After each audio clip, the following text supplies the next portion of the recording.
Some believe the classics are tales lost to time, but tonight we shall awaken them. What if I told you, you could understand a classic play or novel in under 10 minutes? You don't need to read every chapter, just listen. Because the classics aren't dead ink on dusty pages anymore. They're timeless stories, reborn in clear, modern English. I'm Glinda. Let me guide you into this world of magic, madness, and murder. Think you know Romeo and Juliet? You know the names, not the story. Verona was a beautiful place, but beneath its stone balconies and summer gardens, two names ruled the city like rival kings: Montague and Capulet. No one remembered how it started, but for generations, these families had hated each other so deeply that even their servants fought in the streets. One morning, a casual insult turned into flying fists, then drawn swords. The town square turned violent. By the time the prince arrived, blood had already stained the stones. He looked at both families. If you fight again, you'll answer with your lives. That warning echoed across the city. But Romeo Montague was elsewhere. He wasn't fighting. He was writing poetry about a girl named Rosalind. She didn't love him back. He loved her anyway, or thought he did. His cousin Benvolio found him wandering through orchards, sighing over sonnets. "You're not in love," he said, "you're obsessed with the idea of it." Romeo didn't answer. "Come to the Capulets' ball tonight," Benvolio offered. "You'll see Rosalind again, or better, forget her." Romeo hesitated. "At their house?" he asked. Benvolio replied, "It's a masquerade, they won't know it's us." So, they went to the party. Their friend Mercutio joined them, half dancing, half mocking. "Let's go make trouble," he grinned. And so, dressed in masks, the Montagues slipped into the lion's den. The Capulet house glowed with candlelight. Music spilling into the warm night air. Guests danced and laughed, their masks hiding faces and secrets. Romeo and Benvolio moved quietly through the crowd, nervous and out of place. Romeo's heart pounded. He didn't come for Rosalind. He barely knew why he was here. Then, across the room, he saw her. Juliet. She was nothing like he expected. No grand gestures. No dazzling smiles. Just a young woman standing softly in the light. Her eyes full of something he couldn't name. Romeo couldn't look away. He moved closer. And before either of them spoke, the world seemed to slow. The music faded. The chatter stopped. They danced. For a moment. They forgot the families, the feud, even themselves. Then Juliet spoke, quietly. "Who are you?" Romeo smiled gently. "Someone who's fallen unexpectedly." Juliet laughed. A sound like sunlight on glass. But the moment broke. Juliet's nurse pulled her away, reminding her of her place. Romeo's smile faded. He was left wondering. Who was this girl who had already stolen his heart? After the party, Romeo couldn't stop thinking about Juliet. He knew he had to see her again somehow. That night, under the cover of darkness, Romeo found himself outside the Capulet house. He climbed carefully, not a sound to betray him, and settled silently in the branches of a nearby tree.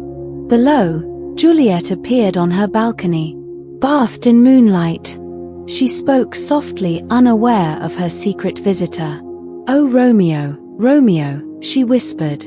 "Why do you have to be a Montague? Turn your name, and give up your family. Or if you won't, just swear your love, and I'll stop being a Capulet." Romeo's heart beat faster, but he stayed hidden, listening to the woman who had captured him completely. Then, gathering courage, he stepped into the moonlight. "Juliet," he said gently. "I take you at your word. Call me but love, and I'll be new baptized. Henceforth, I never will be Romeo." Juliet gasped, but smiled. Their voices lowered to whispers, as if the night itself was holding its breath. They spoke of love, and the impossible future waiting for them. Promises made in quiet shadows, vows whispered between branches and stars. Before long, the first light of dawn approached, and Romeo knew he had to leave. But in that brief moment, everything changed. After that night on the balcony, Romeo and Juliet knew they couldn't wait. Their love was new, but fierce, and impossible to ignore.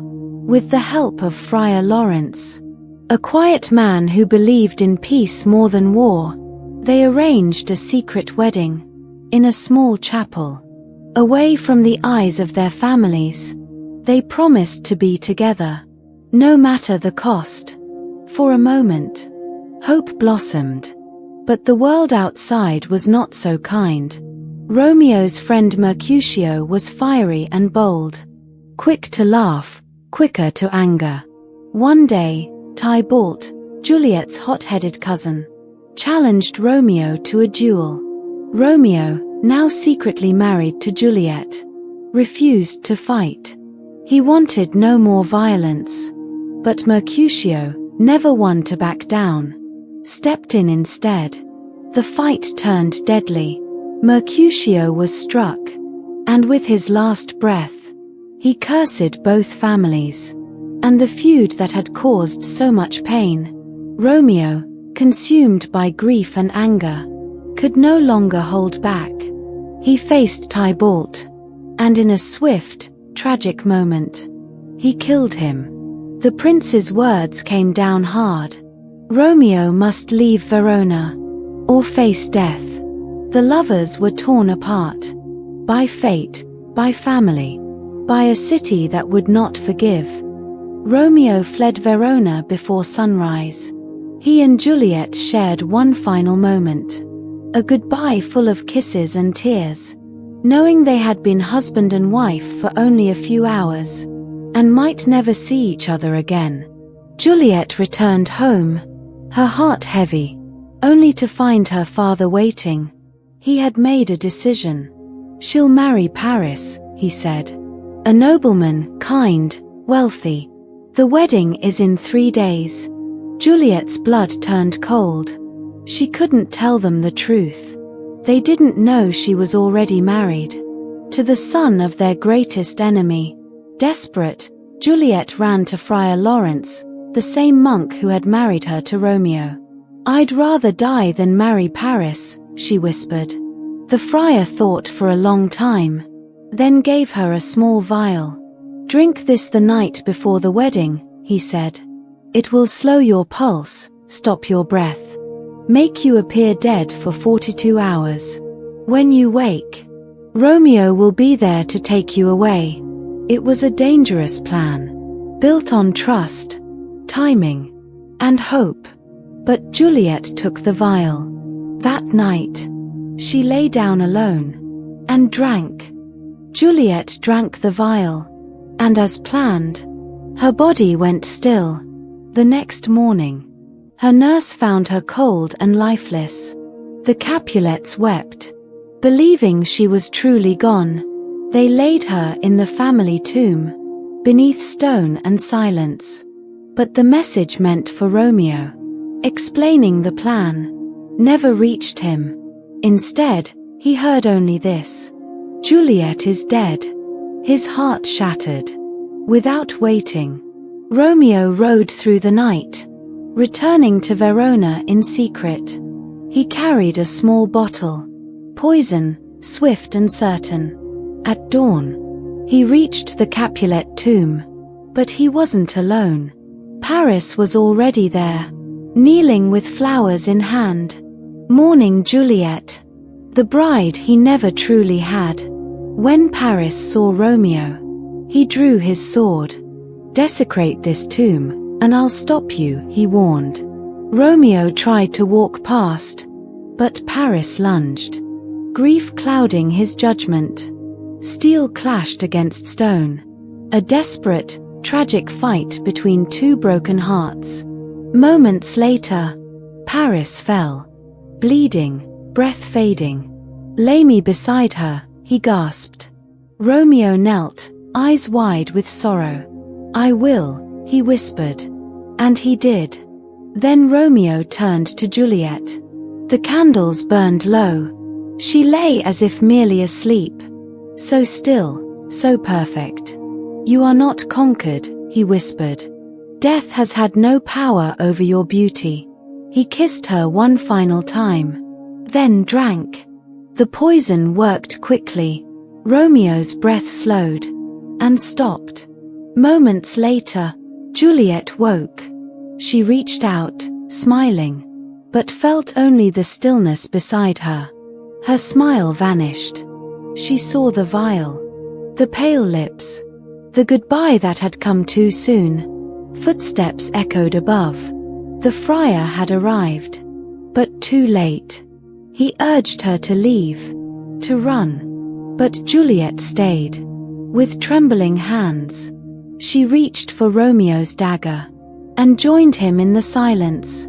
In the days that followed, the truth was revealed. Montague and Capulet stood side by side, grief carving deep lines into their faces. Their children were gone, but the feud was finally buried with them. Another story remembered, but the library is endless. Subscribe and journey with me again where old tales come to life.